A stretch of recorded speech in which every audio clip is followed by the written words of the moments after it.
heritage. She's an actor, choreographer, and teacher from Vancouver.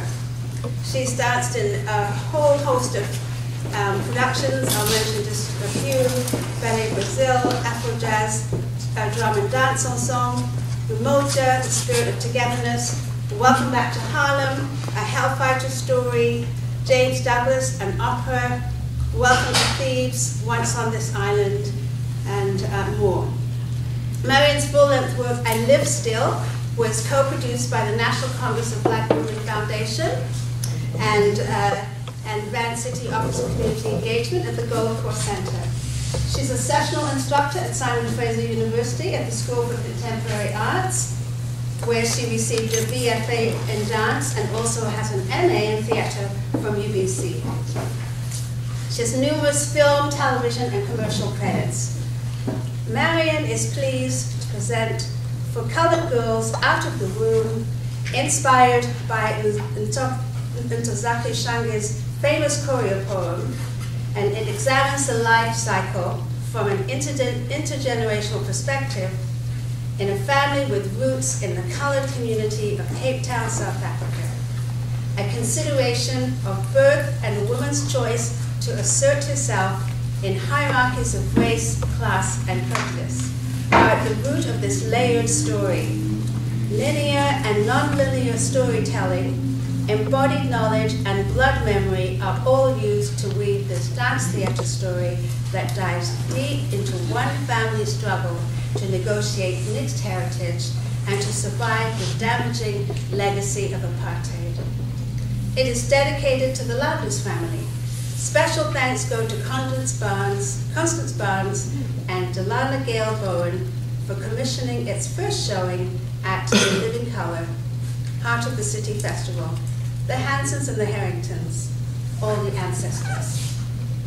And I'd like to say that we also have the pleasure of Ezeadi Onukwulu, the percussionist, so let's welcome both of them. Thank you very much.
That child's very fair.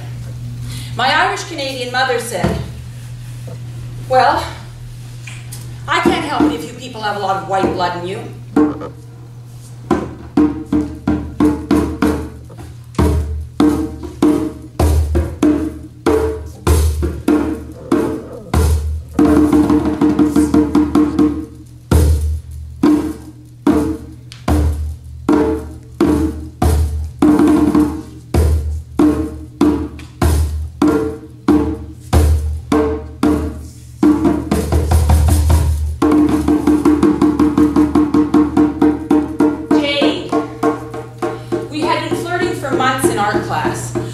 day I decided to invite him over to my house after school. When we opened the door to my BC housing complex displaying my large family inside, Jade began to look uncomfortable. My tall white mother was at her usual post in the kitchen wearing a Bob Marley t-shirt, and my 3 little brothers, aged 7, 4, and 1, were milling about with their hair in various stages of braided, brushed out, and growing straight upward. My mother, who's always had a knack for sniffing out bullshit, offered Jade a seat, and he reluctantly took one. The complexion of this blonde-haired, blue-eyed hippie from Nelson began to take on a pallor of green. Just then, my Rastafarian stepfather walked through the front door. That was the last straw. Jade looked positively afraid. He made a little small talk and quickly created a reason for himself to leave. In my youthful state, I didn't know what was going on. I just knew that the first seeds of love had been killed before they even had a chance to grow.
On one of the busiest corners in the city, bus stop right outside the front door to take my grandmother and I up to St. Philip's Anglican Church on Sundays and down to the Army and Navy Department store and Jackson's Meats on Saturdays.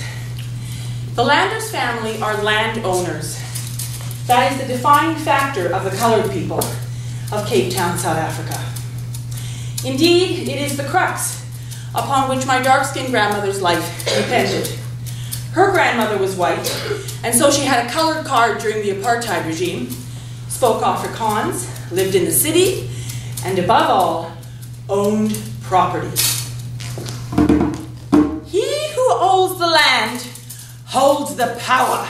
Her legs set wide apart, her large bosom heaved front and center, her straight-haired wig on just so. Just then, my Muslim Cape Malay grandfather would come shuffling out of the bedroom.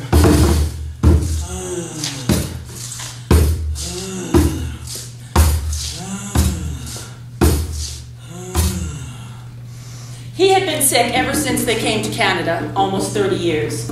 He had fought in the Second World War on the side of the Allies for South Africa, who in turn were fighting for England.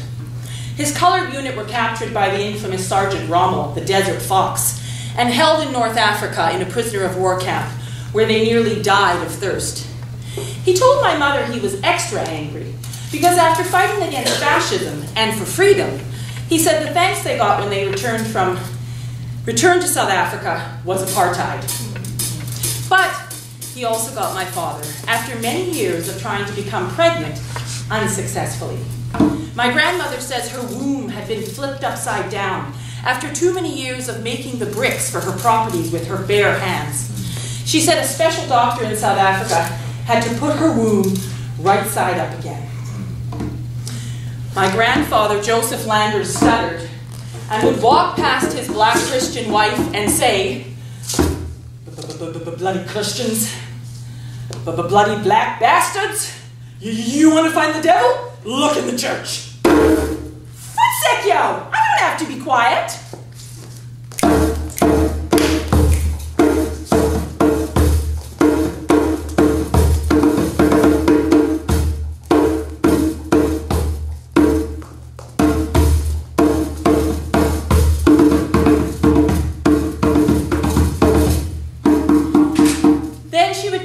Put on one of her Mahalia Jackson records and saunter into the kitchen to fry up a little bacon and maybe a pork chop. In the upper room where Jesus walks. Marion, look up unto the hills from whence cometh your help.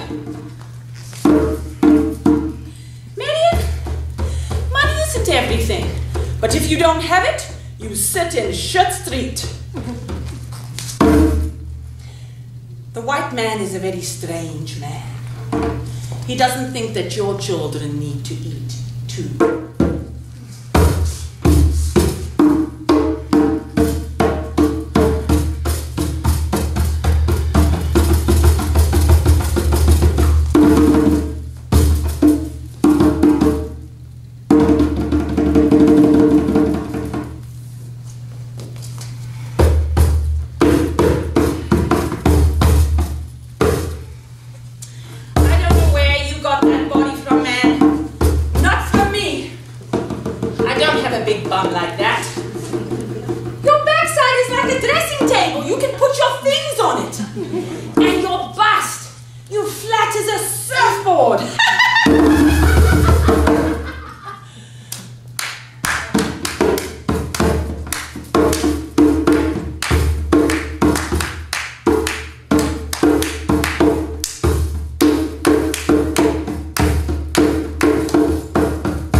With my stepfather, Jacob. His comrades gather in our living room to talk about the white man, slavery, and to plan reggae concerts. Sometimes, when my mother is exhausted from serving them all and taking care of my brothers and sisters, her Irish temper takes over, and she bellows, "I only see one slave in this room, and it's me, a white slave." The mood is ruined, and they disperse. The Landers family is up in arms. They gather in their living room to decide what action to take. "Ribbon," my grandmother says to my father, "what are you going to do now that Tabitha's gone and married that man with the bag on his head? And not only that, I'm pretty sure they're smoking marijuana. And they're having all those children. They're using Marion for a nurse. You better get custody. My father, for whom anger was always a ready emotion, had steam pouring out of his ears, and he yells at my grandmother, "Rose Hoyamount!" which translates to, "Shut your mouth," in Afrikaans, which they speak to each other and then speak English to me. It is my graduating year of high school, and I am at the Go Ballet Academy. I have left my old ballet school after many years and too many letters home. Marion is a very pretty girl, and no doubt she could have a career in musical theater or on TV. A proper diet could help her maintain her weight. All of that was code for Marion's big booty and thighs will never grace the stages with a ballet company. I worked tirelessly at the Go Ballet, and when Mr. Go comes in to inspect us, he motions towards my behind and says, "Make small! Make small! I speed!" But my booty never gets any smaller.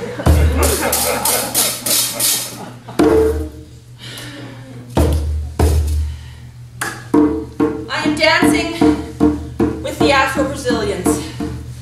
My grandmother invites her white South African friend Sheila to the show, not knowing what to expect.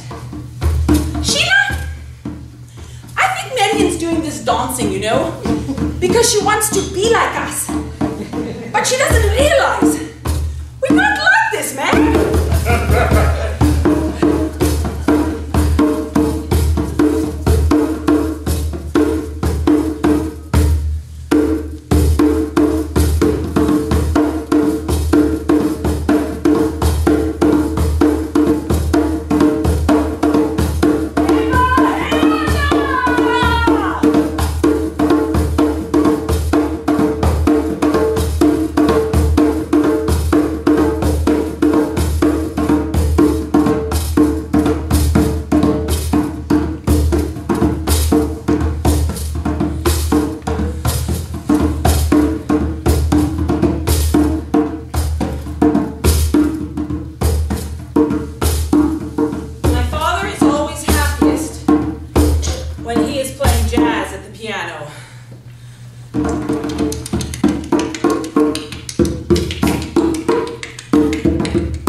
Play. I don't understand the music, but I understand dance, and so we have something in common.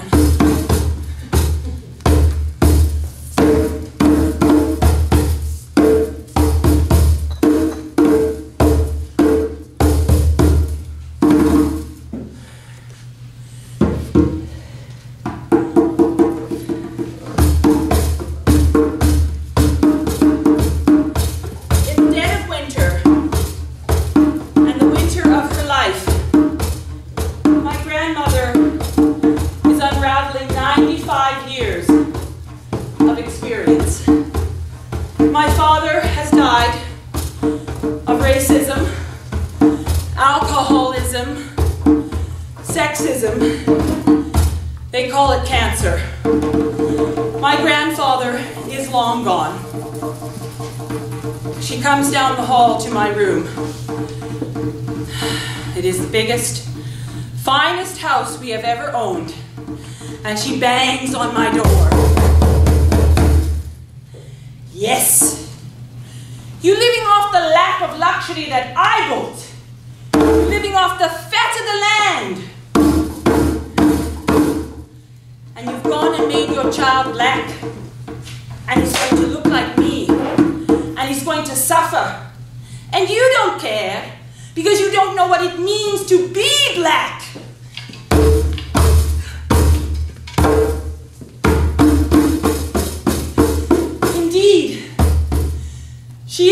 oldest of 8 children, of a half-African mother, and half-African, half-European mother, and a Xhosa father, in a country that would make its racism law.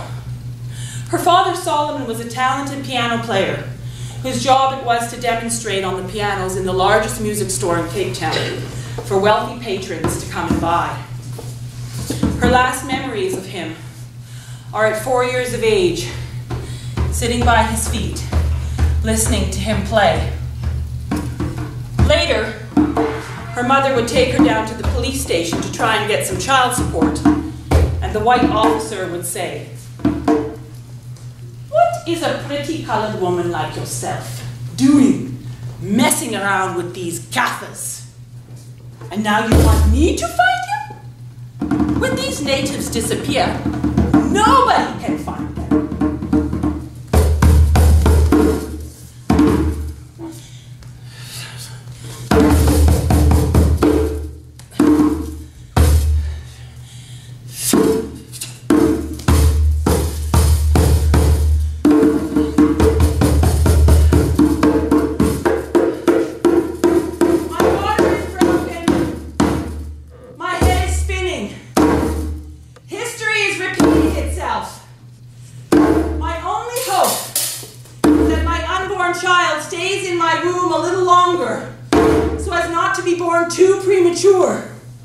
To survive. My grandmother pulls my mother away from my door. "Rose, leave Marion alone. Don't stress her out anymore. She's trying to keep the baby in a little longer. Leave that racist South African bullshit behind. Don't take it into the next generation." My 2 children, Solomon and Bilal, keep my grandmother alive another 8 years. She is almost 108, and when we arrive at the care home, she announces, "This is my granddaughter, and these are my great-grandchildren. She went and made them black like me." Solomon loves to climb up in her lap and rest on her big bosom, and they smile at each other with their big, wide African smiles. She is dying. First she stops eating, and then she stops drinking. "What is the weather like outside?" she says over and over. "I think we have done our best." I open the curtains. "It's nice outside, Granny." "Yes, I think we've done our best."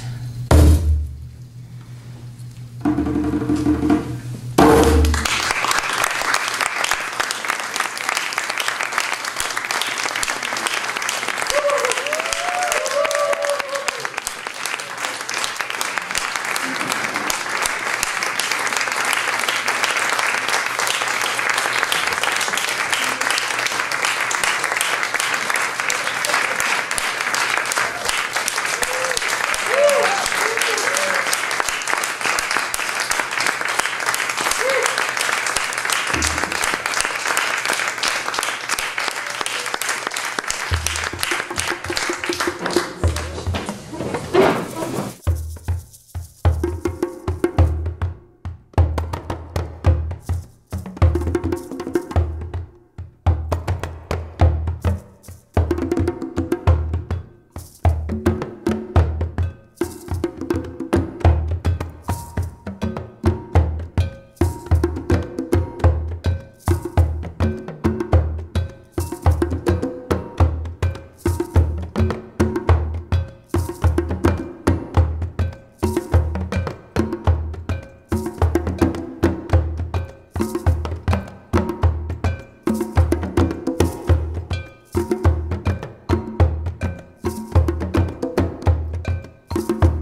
wonderful presentation. Thank you. You did real stuff. About time that you did some real stuff and said what you got to say, and you got a wild family.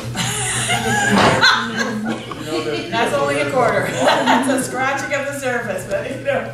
But every time I come to UBC, I hear a presentation or I meet students here, and they say, "Oh, I'm biracial." I said, "Biracial?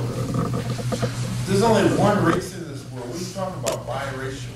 Explain yourself." They can't explain themselves because they're stuck in the academic terminology of race that was created by who invented this academia that some of us exhibit. So, can you explain something about this, please, related to your presentation, because it's something that's very important to say. Well, you know, yeah, this piece is for people that are mixed heritage, is for the Black community. It's a perspective perhaps that is less represented, you know. I had a lot of friends growing up. We all had a Black parent and a white parent. My best friend sitting right there, Stephanie Reynolds, but all of us had different heritage. And for me, it was, as you can imagine, I mean, these are just some of the things that were being said, right, in both households. But it was difficult. It was painful.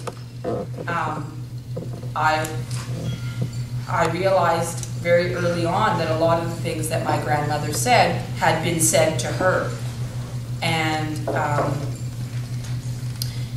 you know, when I was a kid, I was kind of a repository for all her stories. You know, I was sent into the kitchen to listen to her, and she would recount all of the family history orally and where she came from, because South Africa only had apartheid instated in 1949.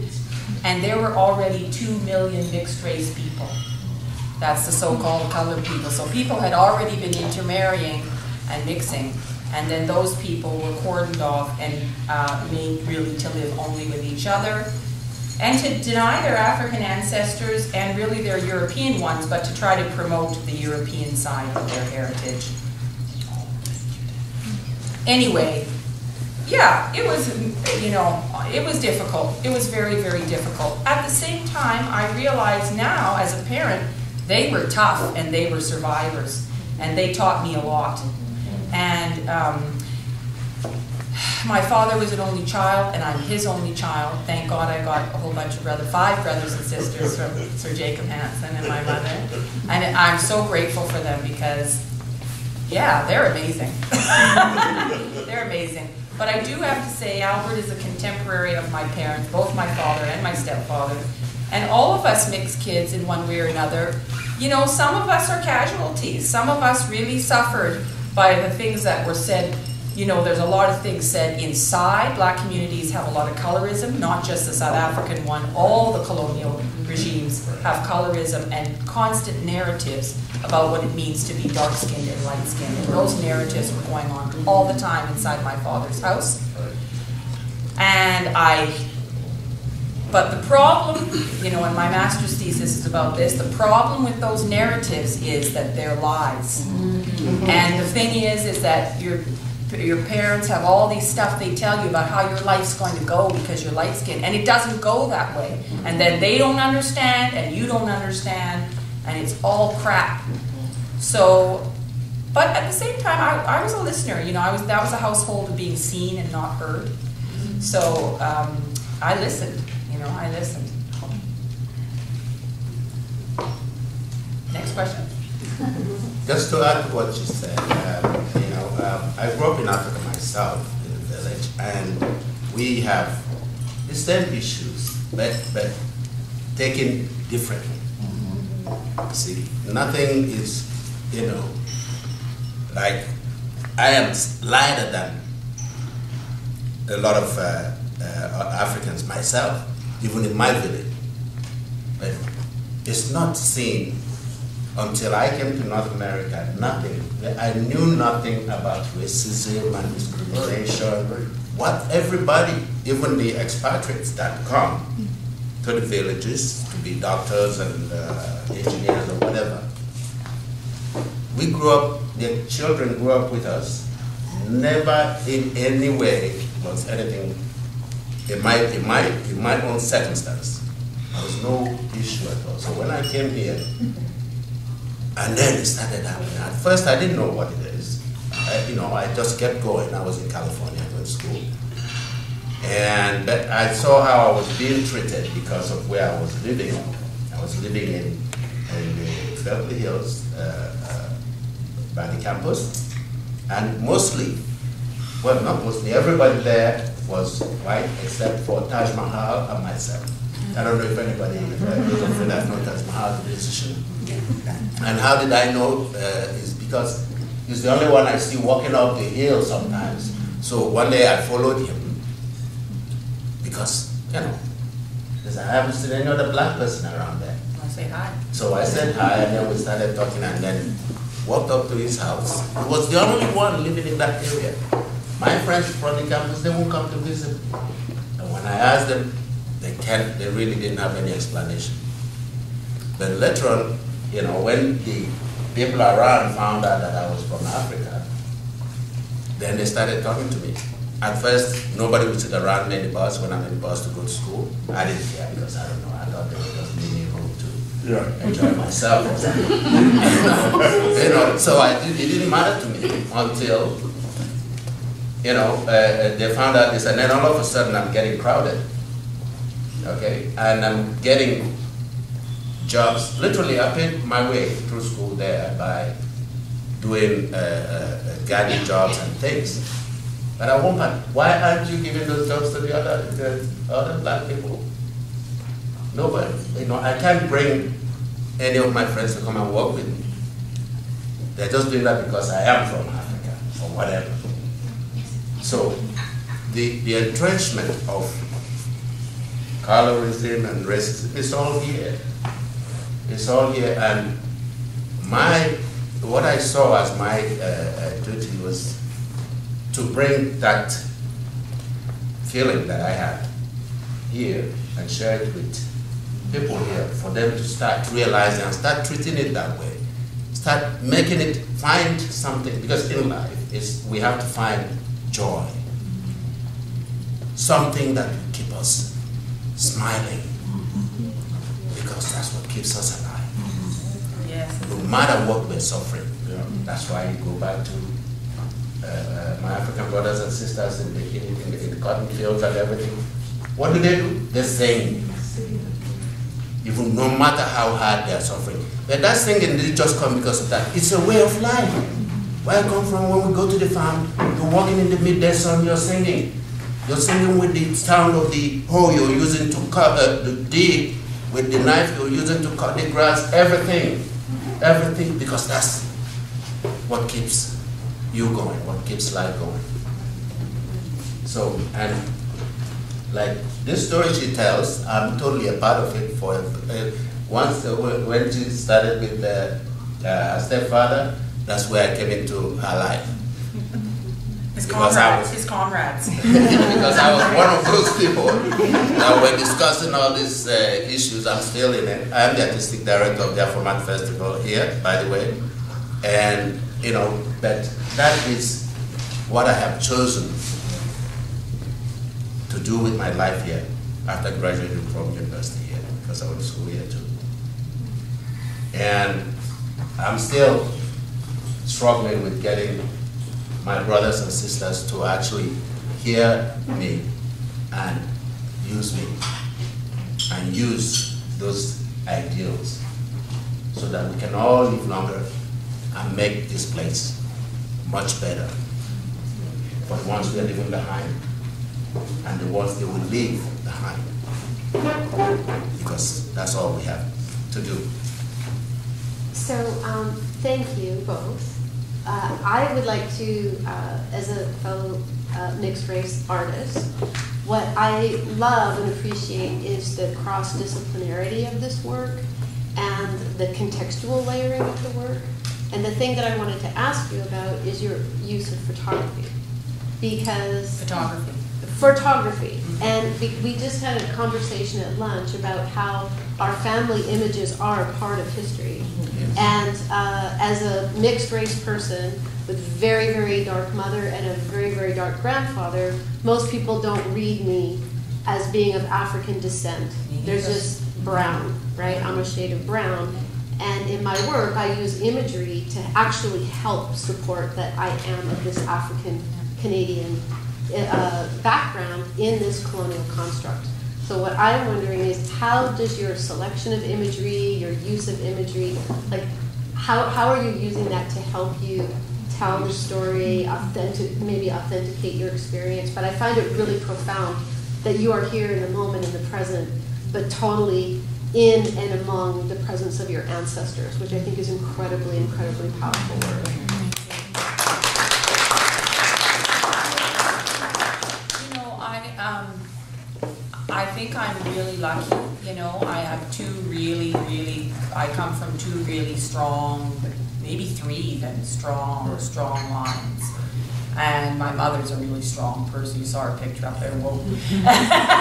So, you know, in some ways, so let's go to the photographs first. My grandmother was in keeping of all the family photographs of the South African photograph generations. Many of them are white South Africans. You know, she mostly her grandmother is half French and half Scotch. And she was mostly raised by her grandmother. Her mother was in the house, but all the children lived in her grandmother's house. And she was in keeping of all of these photographs, which my father framed and which have been up on our wall. And she would recount who was who, you know, along the way. I have those photographs, and recently I've been looking at a lot of the photographs, and somebody actually, a contemporary of my dad's, my dad worked at BCTV for 25 years. He was a television cameraman and also a jazz musician. And a contemporary of his, Stan Blackwood, his wife, messaged me out of the blue and sent me a bunch of photographs from my childhood, including that one of my mother and my father, okay?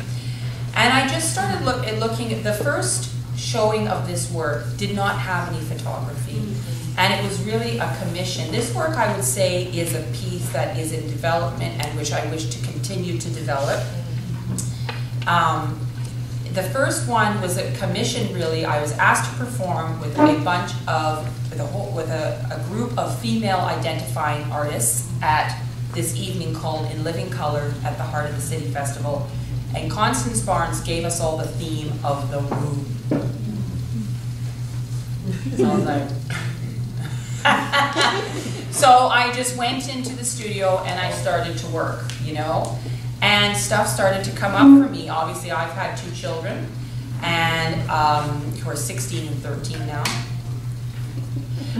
and stuff started to come up. Those stories around my birth, about giving birth, around my father's birth, and just opened up channels for all this, you know, particularly in this construct, in the construct of Black communities, all the kinds of things that giving birth to children triggers, particularly when, you know, in environments of racism, classism, colorism. There's lots of conversations that go on and lots of things happen. And so that's kind of where the piece started to move from, I would say, you know.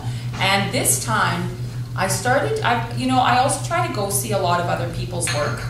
And I started to see that these pictures were really important to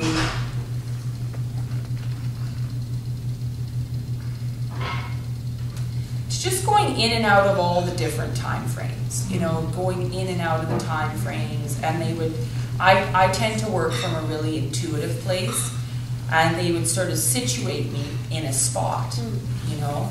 And then I would start to, and I hear my, you know, I hear voices, not like literally, but I, you know, I hear all the personalities and the voices, and then I start to work from there in a bit of an organic manner. It's all, the hardest part for me is always to start bringing order to the chaos, right? Order to the chaos. That's the hard part, otherwise it's just like a big like, yeah. So, but I'm so grateful to have these photographs. I'm grateful, Lolly. I'm grateful too. Thank you. Thank you, Lolly. Thank you for being here. I have spent hours in the Landers house. The Hans, not the Landers house, but the Hanson. The Hansons, the Landers Harringtons, house. yeah. And I am a mixed race girl. My life, I'm one of 7 children, and we were quite cocooned. My mother's Caucasian, from Stockport, England, north, and my father is a dark-skinned Jamaican man. She was drop-dead gorgeous, he was brutally handsome. It's always the way it is. And then they had all these kids. So my grandparents, we were raised next door to our white grandparents. They loved my dad, he loved them, we loved them, and this was our world. It was their house, our house. We had the corner house, so there was nowhere for us to go. We played with each other. My father had rules, regulations, guidelines, and they were strict. Nobody came in, because there was enough of us to play with one another. And that carried on. Our father did our hair. You know, we had a lot of that colonial disciplinary rule in our lives. So what I want to say is that color for me was a non-issue. It's just a it was not, you know, we didn't even know about color until we came to Canada. And a number of things happened, which I don't want to kind of get too far into, but a number of things happened where, you know, it was like a ping for me, and something happened years later, it was a ping for me. I didn't think about it. I'm quite guilty, and happily, one of those people that truly lives in the moment. And I don't know if you can really relate to what I'm saying. I don't know what went on in high school because I was in the moment. I didn't ingest things. I didn't let things stick to me. I was in the moment. So fast forward, I'm slightly over 55, 60. And my brain is on fire. And it's on fire over color, and it's on fire over sexism, racism, all kinds of intersectionality stuff that I simply did not recognize in my growing years. So I'm just going to get a little tiny bit emotional here because my son played with Marion's brother. They were tight buddies from the time they were single digits well into their teen years. I had to go and drag my child out of that house. I had to phone, send him home. Where is he gone? I'm coming over. Can you get your stuff? Get your stuff. We're going. Get your stuff. Tibby would be going, Gavin, get your stuff. Your mom's here. Do you want a cup of tea, Lolly?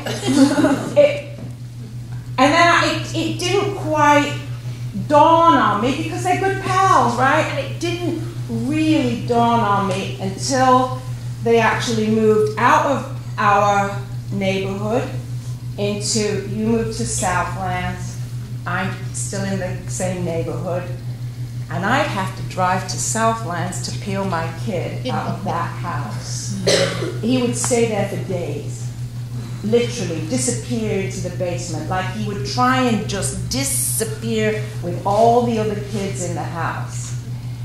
And then I understood what was going on. He totally fit in. Those were his people. They looked like him, they giggled like him, they laughed like him. He made fun of them, they made fun of him. Their hair was like his. He loved it. And I'm an only parent of an only child. So keep that frame, and let me take you back about 8 years before then. These guys are friends still. Here's me and my son in the bathroom. We used to have these conversations in the mirror, and I'd be talking to him, he'd be talking to me, but we were in the mirror. And one day he says to me, "Mom, why are you white and I'm black?" And my immediate thought was, I'm not white. But I had to rest in his reality because he was looking at me in the mirror. And I wasn't the same color as him. And he identified color. I was so struck by that, saddened, and struck by it that it sent me to photographs to say, these are your people, these are my people, my son's adopted. He's an African-American boy from Montgomery, Alabama. These are your people, these are my people. This is Granny, this is Granddad, this is my mom from my dad, and these are your people. So I'm mixed race, and you're not mixed race.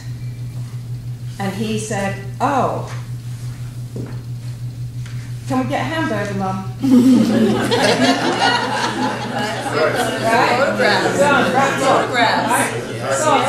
Sorted. Beautiful, beautiful, beautiful, beautiful stuff. It's beautiful, beautiful stuff. It's very, I feel, my heart is still kind of pounding because, you know, you're saying in the house, I was in the house, I meant as you're dancing, I'm in the house, as you're talking, I'm in the house, and I can hear Rose. I can hear her. I heard her calling your name many times. It's lovely, Marion. It's lovely, lovely, and thank you for representing those mixed race girls, right?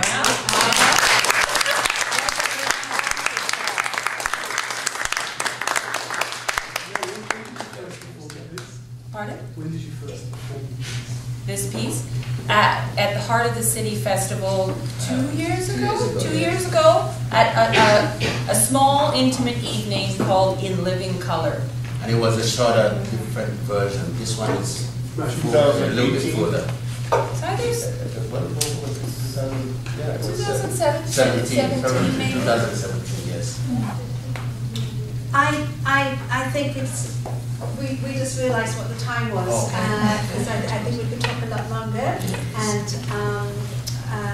we really want to thank you again. I think this has been very touching. For those of us who are mixed race too, you know, there's so much really, because you're talking about many layers of what it means to be black. Yes. And so which black girl, it doesn't feel like, oh, I don't see those images of my body. I can't fit into those jeans. They're not made for my body. Or depending on how you've been brought up to love who you are in this culture. So there's a, you know, we can talk and talk and talk, but I think we're all so impressed that you're artistic, that your creativity and courage, Yes. and boldness and willingness to be vulnerable. So thank you so very much.